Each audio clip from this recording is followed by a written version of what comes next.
হয়তো পানির পরিমাণ বেশি দিয়ে ফেলেন।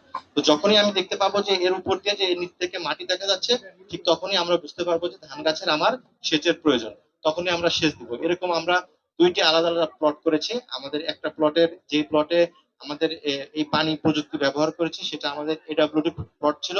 আর যেটা আমরা ব্যবহার, কৃষক নিজেদের যতটুকু পানি দিতে পারে, কৃষক তার নিজের ইচ্ছা মতো পানি দিয়েছে, আমরা সেরকম প্লট আমরা করেছি। এই দুইটা বিষয়ের পার্থক্য করে আমরা দেখতে পেরেছি যে ধান গাছের যতটুকু পানি প্রয়োজন ততটুকু পানি ধান গাছ নিয়ে সে বেশি ফলন দিয়েছে এবং পানির পরিমাণও কম হয়েছে।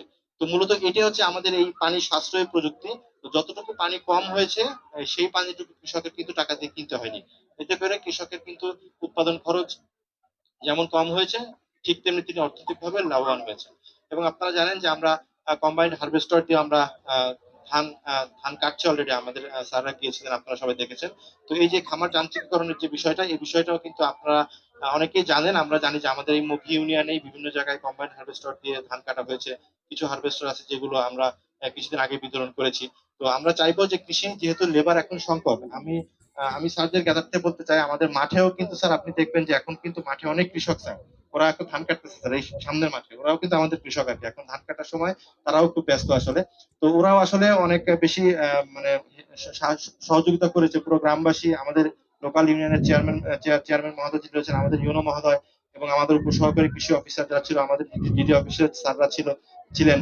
তো মোটামুটি সকলের কিন্তু স্যার একটা সমন্বিত প্রচেষ্টার মাধ্যমে স্যার আমরা এটা সফল হতে পেরেছি। এটা আমি একা কৃষি অফিসার হিসেবে আমি কখনোই বলবো না যেটা আমি একা করেছি, এটা আমার এই গ্রামবাসীরা আমার সঙ্গে ছিল, এই জন্য আমি পেরেছি। আমার ভালো ভালো কৃষকরা ছিল, একই মতাদর্শ কৃষকরা ছিল, এবং তার কারণে স্যার আমি পেরেছি। কারণ আমার কৃষক 85 জন কৃষকের স্যার বিভিন্ন বিভিন্ন জনের বিভিন্ন মত থাকে, কিন্তু আমরা এর আগে উঠান বৈঠক করেছি, আমরা তাদের সঙ্গে মত বিনিময় সভা করেছি, সেখানে আমাদের ডিডি স্যাররা ছিলেন, আমাদের এডিটি স্যাররা ছিলেন।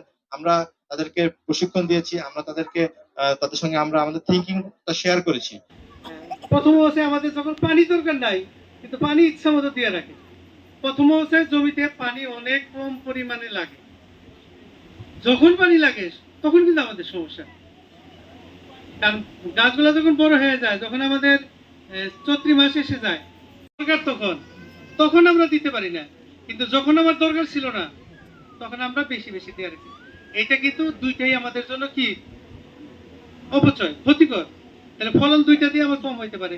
আপনার তথ্য দিয়ে আপনাদের, এটা অনেকেই হয়তো আপনারা জানেন না,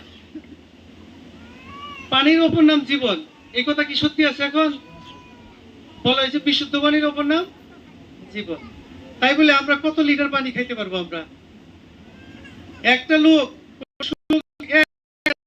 বসায় ওই লোক মারা যাবে, জানেন? এটা বিশুদ্ধ পানি যদি আমরা তারা সেই বিষয়ে আপনারা নিশ্চয়ই হিসাব নিকাশ করেন।